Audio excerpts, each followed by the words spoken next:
Hi, Joe. Welcome to A Sharp. Thank you. I'm here to interview you, obviously. But because you're actually one of the engineers/producers of A Sharp Recording Studio here in Riverwood, I wanted to find out what kind of got you started in production and engineering. So for me, it all kind of kicked off in high school. I got involved in an entertainment industries class. Started doing front of house work for a few bands just around the Shire. Went on to JMC Academy and sort of learnt audio engineering and production. Just kind of learnt my trade there. And just got involved in the music scene that way. Met some bands and it just snowballs. You get into some studios and you just sort of fall into it, I think. Yeah. So in the sense of like getting into studios, what are kind of some of the studios that you've worked in previously? I've been around to quite a few. Rec Studios on Castlereagh Street there in the city, 301, studio in the Shire called Origami for quite a while as well. I used to do a few sessions there. So yeah, just kind of I bounced around a fair bit before I landed at A Sharp, and yeah, it's kind of taken off from there. Yeah. And so what has been the appeal of A Sharp for you kind of sticking it here?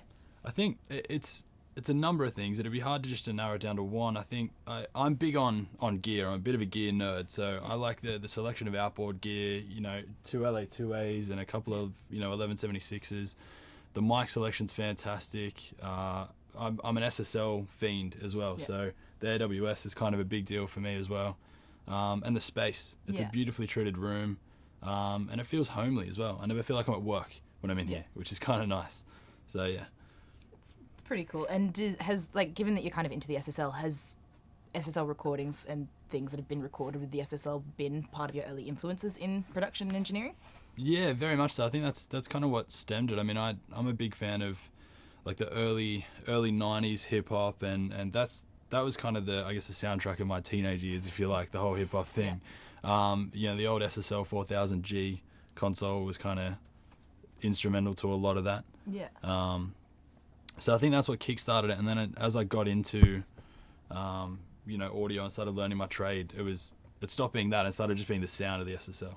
Okay. The EQs and the transparency of it. I can do whatever I want. It's like a blank sketch pad every time. Right, and that's important to you with engineering and production, or is that the only thing that's important? No, not at all. I mean, it's all the gear and all that sort of thing. They're all just tools. I mean, we've got a number of different flavors. So we've got Neve preamps, we've got SSL, we've got Avalon. For me, it's all about having flavors, things that I can just reach over and just almost at the push of a button, just have a flavor. I like options, you know what I mean? I don't like to be too limited. And that's the same when I'm recording a band as well. I like to try and organize a session so that everything's kind of, mic'd up before we even think about doing it, if you like, you know what I mean? I'll have a little electric guitar set up and an acoustic rig or something like that so the band can just walk up and start jamming because it feels organic. That's sort of how it should be for me. So that's kind of like a general rule for you when you're doing a recording. Yeah, it should feel good. You know what I mean? I don't necessarily like having too much structure, I guess, in a recording situation. I like just someone at the back of the room just thinks, this might sound kind of cool on a piano, and it's like, yeah, it's done. It's good to go. Just walk up and play it. Yeah, it should. That's for me. That's how it should be. Very much so. Yeah. And so that kind of comes down in the sense of having the physical recording studio set up, also using the equipment in tangent with that, and mixing and recording is the same kind of deal. Yeah, absolutely. Sort of everything that I do here, the studio is set up in a way that allows me to work like that, and allows me to be very fluid and things like that in how I work, which is a lot of fun for me. So in that, do you have like a favourite genre of music that you like to produce, or that is like just so good?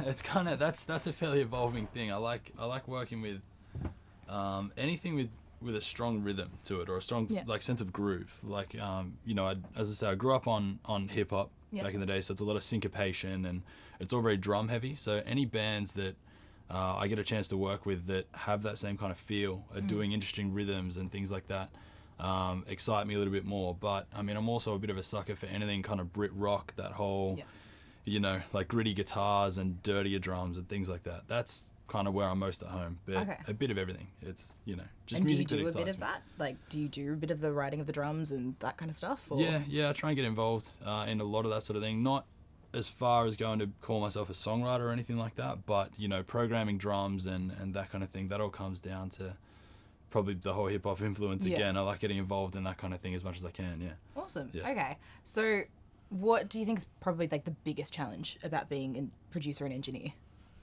Biggest challenge, probably staying fresh for me. I don't like getting stuck in habits. Yeah. You know what I mean? You find yourself as an engineer, you sort of lean on the same signal chains and things like that more often than not. You know, you find a vocal chain that works, and just the next session, you just go to it again. You know, I'd sort of always try and keep myself fresh, and that's kind of a challenge in its own way for me. Just going like, what else?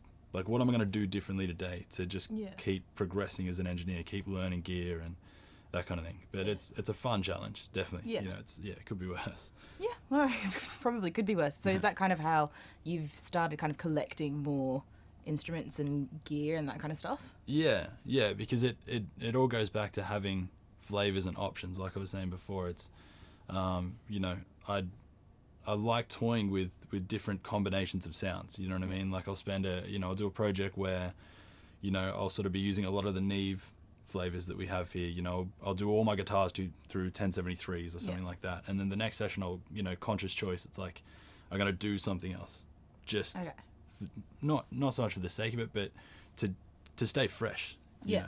So I don't want to sort of box myself into anything if I don't have to. Yeah. So yeah.